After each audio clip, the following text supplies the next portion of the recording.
بسم الله الرحمن الرحيم. طبعا هذا أدنى البوري صارت بيه مشكلة، بأربع كوس. كانت الأرضية الأخ هنا أحمد كانت الأرضية صب، فما قدر يفلش الأرضية وعبر، فسوينا هنا عكس، جو عكس وجواه ثاني عكس، صار 4 كوس على مود المشي غذي رئيسي.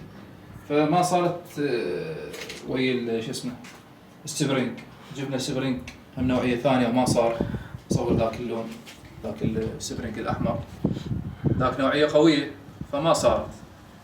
فبعد اضطرينا الحلول، يعني استخدام حلول أخرى اللي هي هاي الفلينة وهذا الخيط.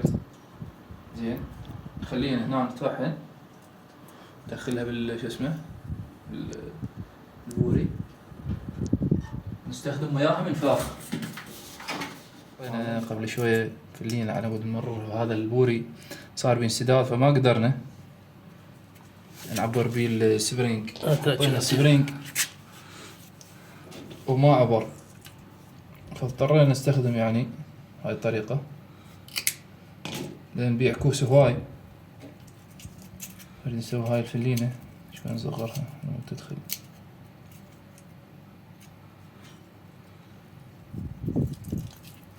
وقف على ما نكمل هاي الفلينة.